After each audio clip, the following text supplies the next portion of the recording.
સોનલ વો સાંભળો કે હું તમે મને જરીક પાણીનો ગ્લાસ દઈ જઈજો તો તમે મને કઈ કીધું મમ્મી હે બોલાવી હતી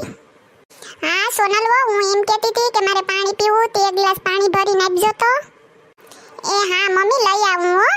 જો તો અને કોઈ કામ ધંધો છે આખો દી બેઠી જ રહીને પાણી પીવું હોય તો મારું લોહી પી ઊભું થઈને લઈ ન લેવાય એટલું તો કરી હગાઈ ને હવે મારે કેટલું કરું આખો દી ઘરમાં કામ ને કામ જ તોય કોઈને આ લેખે તુણે તો આવે જ નહીં મારે જ કરવાનું બધું લાવ મમ્મી પાણી પી લઉં એ ઊભા રહો સોનલ વો આ પાણીનો ઠાલો ગ્લાસ તો લેતા જાવ તમે ક્યાં ભાગ્યા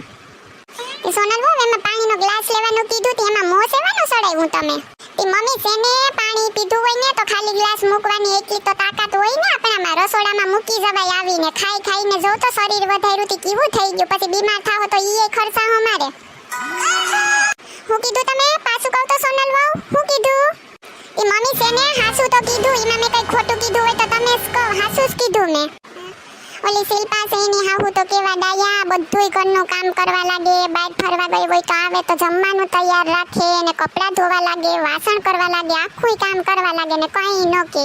ને કેટલું સારી રીતે રાખે ને એક તમે છે હું તો તમારા તબિયત હાટું થઈને કહું કે કંઈ થોડું કામ કરી લેવાય તો શરીર માટે સારું આ તો બેઠા આખો દી આઈપ ને સોનલવો વાઈપ ને મારે કેટલું કરવું પણ તી મમ્મી જો તમારું કરું તમારા ગગાનું કરું ઓલી પરજાનું કરું કેટલાકનું મારે કરવું મને તો એક દી ની રજા કોઈ દી ન મળે કોઈ દી મને એમ કીધું કે આ સોનલ વહુ જાવ તમે તમારા પિયરમાં જઈને આટો મારી આવો બસ ઘરની નોકરી કરે રાખો ને અમે આરામ કરીએ ને તમે કામ ઢહેરે રાખો બસ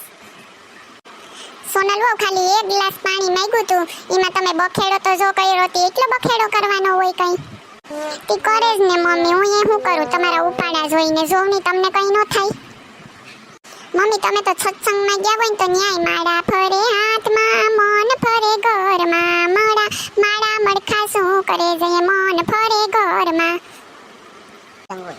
મમ્મી તમે તો સત્સંગમાં જાવ ને તો એ મોયે તો ભલે તમે ભગવાનનું નામ લો પણ મન તો બધું ઘરમાં જ હોય કે ઘરમાં મારી સોનલ વહુ શું કરતી હે આ કર્યું હે કે નહીં કર્યું હોય મને ખાવાનું દઈએ કે નહીં દે તાણે બધી ઉપાધિઓ માથે લઈને ફરે બસ એ બસ સોનકી તું હવે મૂંગી બંધ કર હવે કઈએ નો ઉપાડો લઈને બેઠી મને નથી ખબર કે એક ગ્લાસ પાણી માંગ્યું એમાં એટલું બધી રામાયણ કરી દે તું હાઈ જે બોલે મારા ગગાને આવવા દે ખબર આ સોનકીની તો કેવું કે તારી વહુનો જીભડો બહુ વધી ગયો ક્યાં કપાવવાની જરૂર છે હવે એટલે બુદ્ધિ વગર નહીં કેદીની કહું કે હાલ નોખા થઈ જાય તો મારું કોઈ સાંભળતો જ નથી હા એને ક્યાં કે રે હું આખી ઉપાધિ તો મારે કરવાની ને મારે માથે લઈને ફરવાનું ને બધું આ એક એની માં છે બેઠી કઈ માનવા વાળી નહીં હવે ઈના હારા હાટું કહું કે કઈ કામ થોડું કરી લે તો ઈના શરીર માટે સારું બેઠા તો કઈ કામ ધંધો નહીં